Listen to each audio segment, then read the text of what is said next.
तर इकडे वर्ध्यात महाविकास आघाडीचे उमेदवार अमर काळे हे देखील आज आपला उमेदवारी अर्ज दाखल करतायत। अर्ज दाखल करताना वर्ध्यात महाविकास आघाडीकडून जोरदार शक्ती प्रदर्शन होणार आहे। स्वाध्याय मंदिर इथून भव्य रॅली निघणार आहे आणि या रॅलीत शरद पवार सुद्धा उपस्थित राहणार आहे। या संदर्भातला आढावा घेतलाय आमच्या प्रतिनिधींनी। वर्धा लोकसभा मतदारसंघाचे महाविकास आघाडीचे उमेदवार अमर काळे यांचा आज उमेदवारी अर्ज भरला जाणार आहे।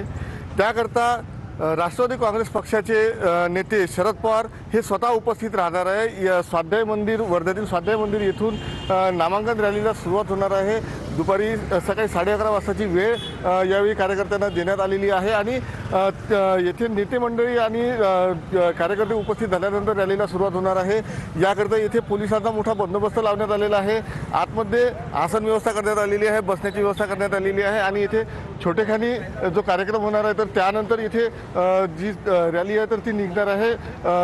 अनेकांचं स्वाध्याय मंदिर येथून ही रॅली सुरू होईल आणि ही रॅली विविध मार्गांनी शहरातील विविध मार्गांनी मार्गक्रमण करत जिल्हाधिकारी कार्यालयापर्यंत पोहोचेल आणि तिथे या रॅलीचा समारोप होऊन नंतर नामांकन अर्ज दाखल केला जाणार आहे। आणि यावेळी ही विदर्भातील राष्ट्रवादी काँग्रेस शरदचंद्र पवार पक्षाच्या ही मिळालेली एकमेव सीट आहे जी वर्धा लोकसभा मतदारसंघामध्ये आहे आणि येथे राष्ट्रवादी काँग्रेसची नेते मंडळी यावेळी उपस्थित राहणार आहे। खुद्द शरद पवार या रॅलीमध्ये सहभागी होणार आहे आणि यावेळी ते कार्यकर्त्यांना काय संबोधित करणार याकडे सर्वांचं लक्ष लागलेलं आहे। महेश मुंजेवार, TV9 मराठी, वर्धा।